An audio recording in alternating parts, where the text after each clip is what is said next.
The zoom capabilities of smartphones have come a long way, and with the announcement of the space zoom in the Galaxy S20 Ultra, it has hit another milestone.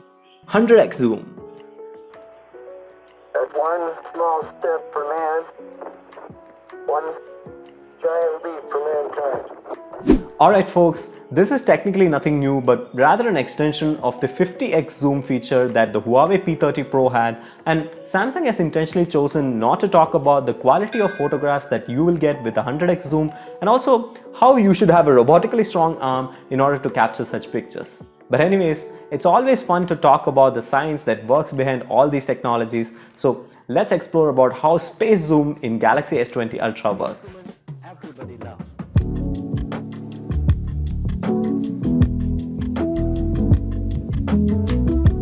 Zoom in cameras are of two types, optical and digital. Optical means through optics, or achieving zoom by bending light. If you look at any scene through a single lens, it appears upside down. This is because those lenses which are thicker at the middle, also called convex lenses, refract light that passes through them through a single point called focus. The distance from the center of this lens to the focus is called the focal length, and due to the convergence of light at this focus, the projections happen upside down. To nullify this, cameras use one more convex lens which reverses the upside down projection. You know, the negative of a negative is a positive, so we get a right side up image.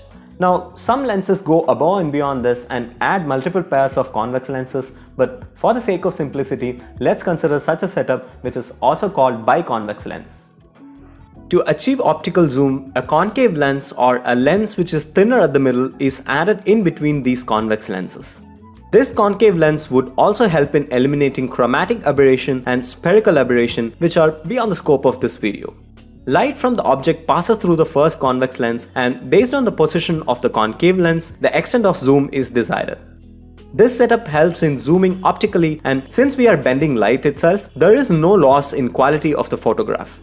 But then, this setup is very bulky and has moving parts. There are lenses which do 100x optical zoom or even beyond that, like the Canon BG Super 100 lens that stands at 10 inches tall, weighs in at 52 pounds and costs more than $200,000.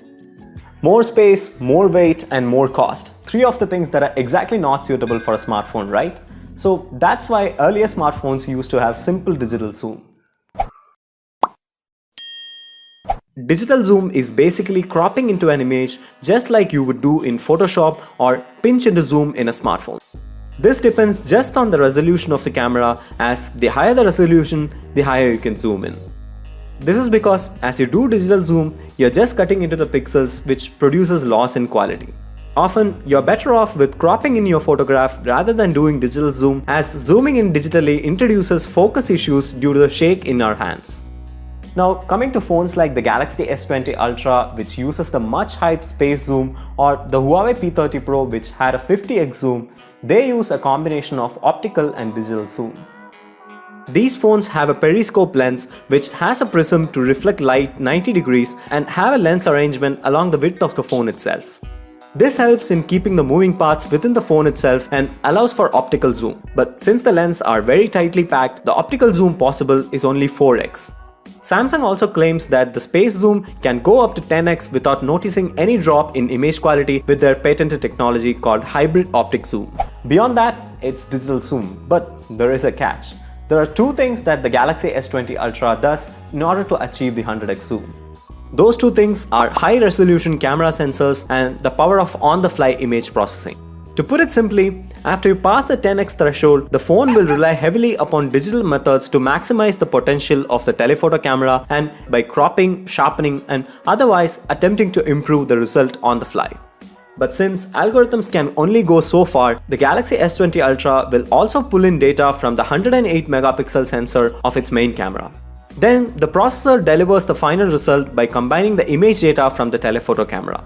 Having access to more image data from both sensors and combining it is what allows the S20 Ultra to achieve space zoom.